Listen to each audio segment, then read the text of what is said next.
Give me a break, man.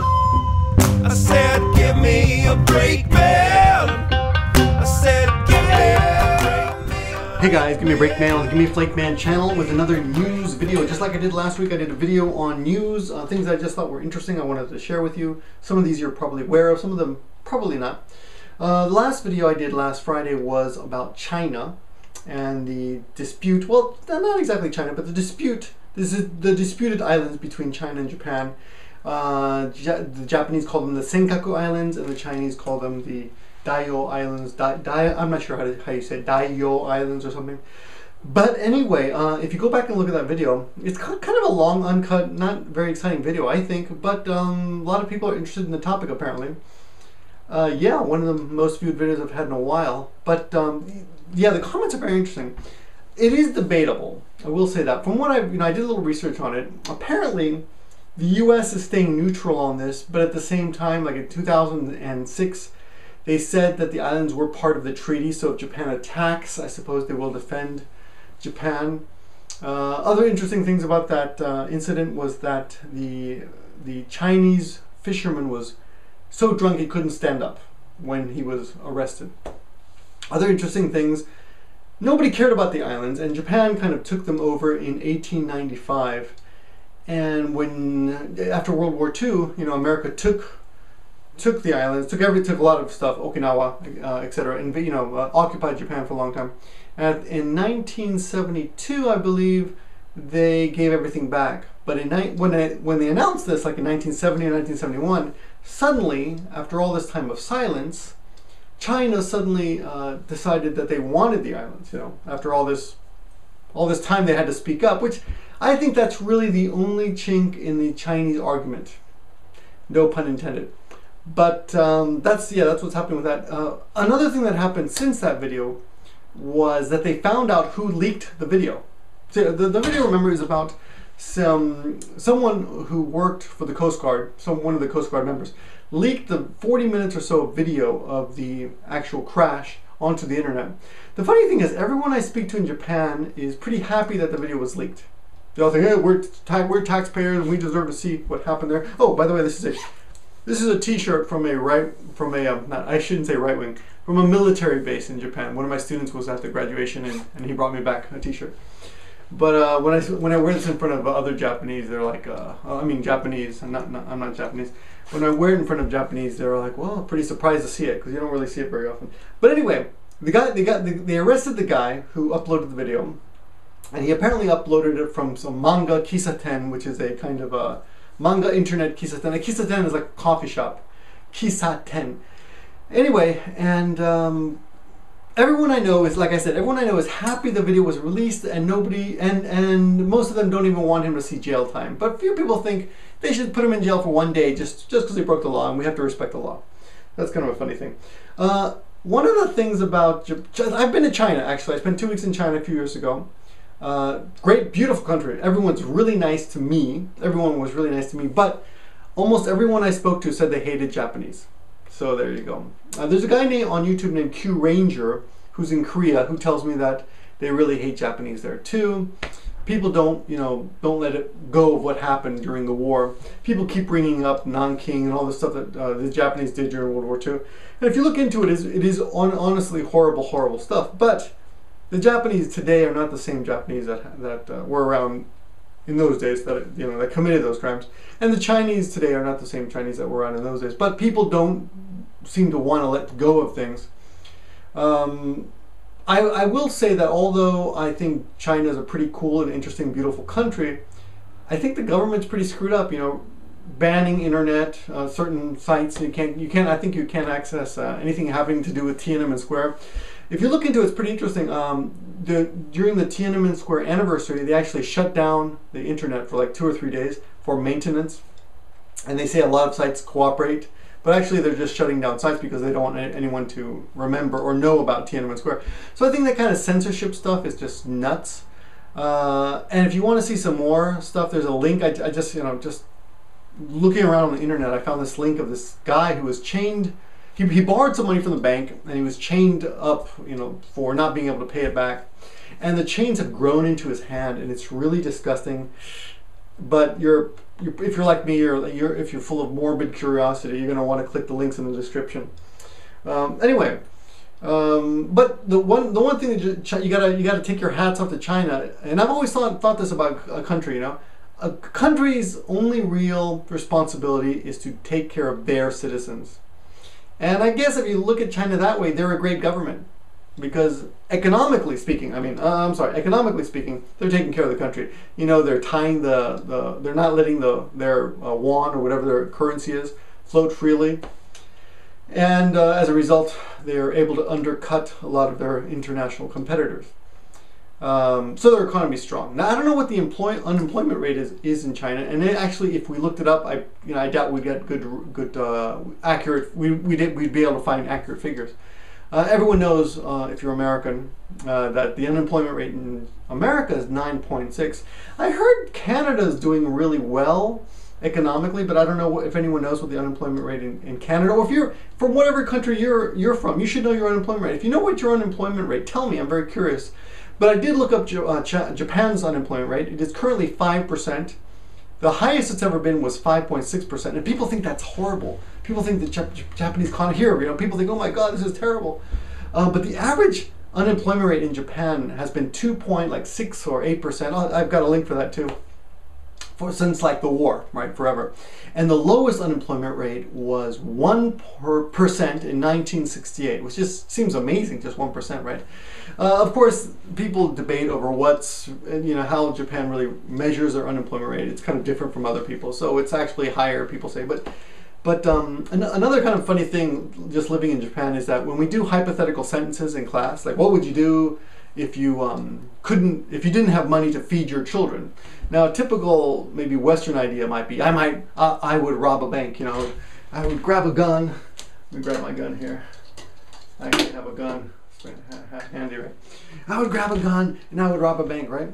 But most of the middle-aged housewives that I teach, their response to that question was, I would sell my body. So. So if you think about it, all Japan really needs to do to, take care of the unemployment rate is for everyone to get to work on their back. I guess that would be what I would suggest. Of course, I'm just joking, and that would not happen. But it's kind of funny people, would do that, would suggest that. Anyway, while I was looking for this information during class, actually, because we were discussing this in one of my classes, one of my students was interested, and we were looking it up, and we were looking on the internet. And I don't know why this came up, but I discovered that I didn't know this, but the internet is capitalized. I don't know if you knew that. I always wrote it lowercase I, but apparently when you're talking about the internet, it's with a capital I. So, in case you didn't know that. But anyway, speaking of the economy and unemployment rate, that is one of the reasons cited for a 24-year-old Japanese man living in Sendai, which is, I believe, really north of Tokyo, who committed suicide the other day. And this comes to you via Crappy Cartoons, who we were talking about this on the phone the other day. Really sad, really sad. 24-year-old man committed suicide on Ustream, which is like a blog TV type site, which is pretty popular.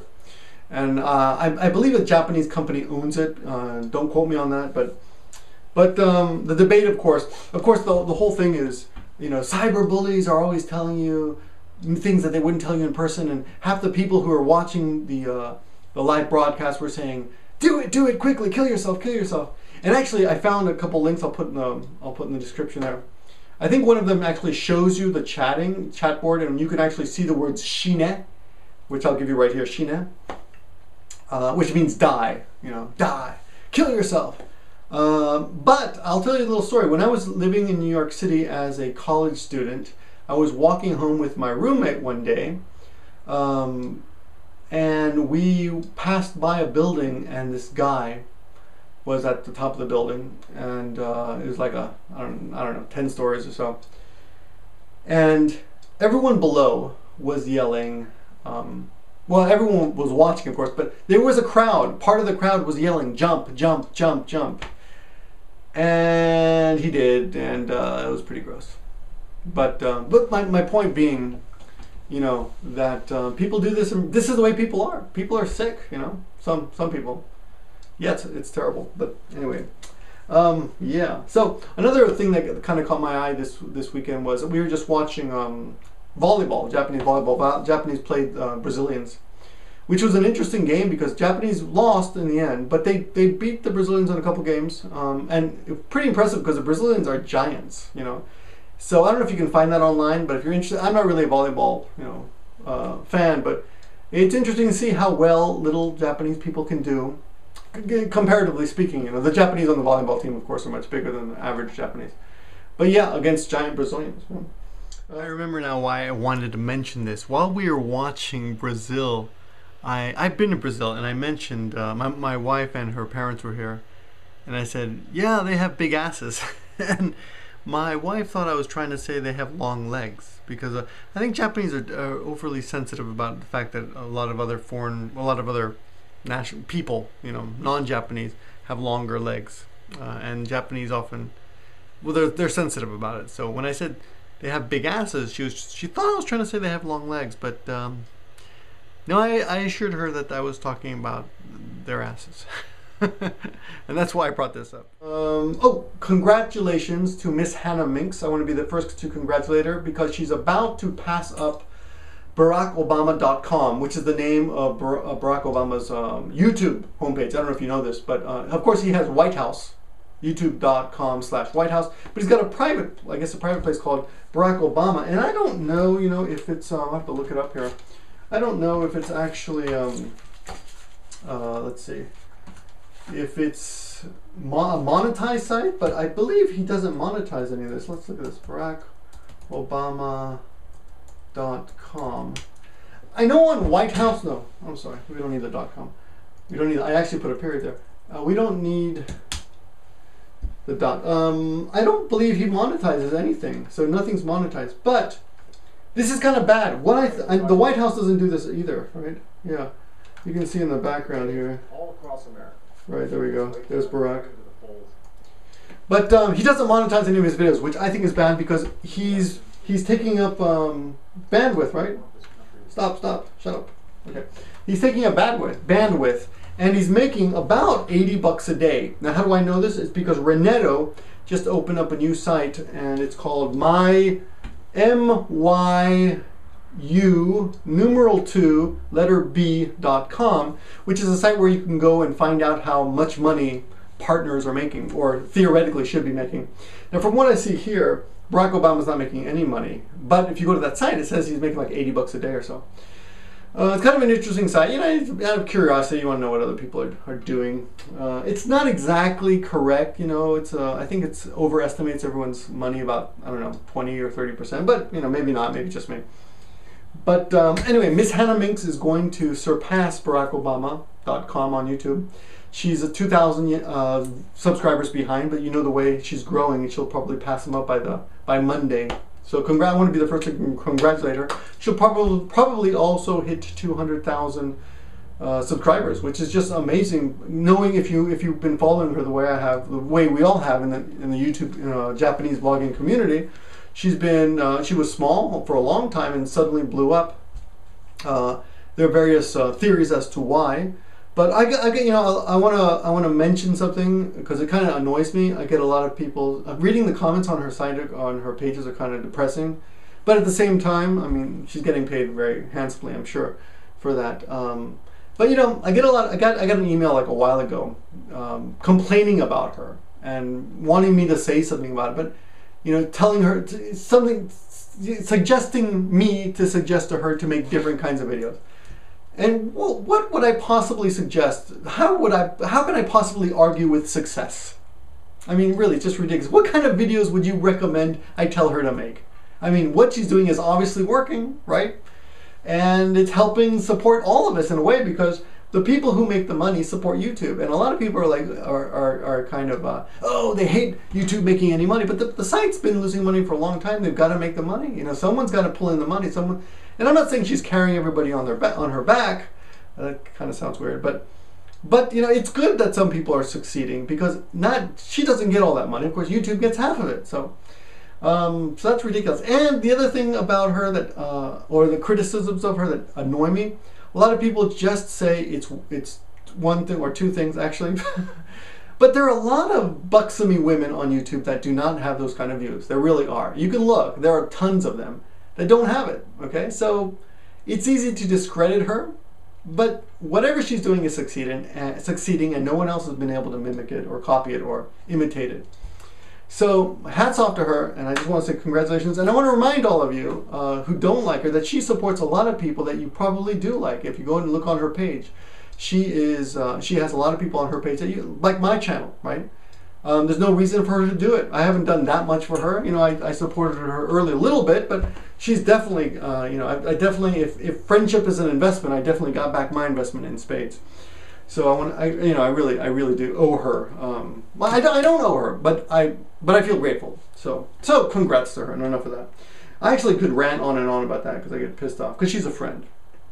But anyway, so check out Renetto's new site, myyoutube.com. Oh, and the last thing I want to talk about today is Daichen put out a new video with other 4 bloggers. What are their names? Hanafubuki, right? Beautiful girl, also named Yoko, like my wife. Taro, which is Runny 999. Yuki, who is that Japanese girl, who I thought did a really understated acting job on this video, which I really enjoyed. And Daichen, who's over the top. And it's a lot of fun, and it's all in Japanese. So for those of you who are studying Japanese, check the end of the video.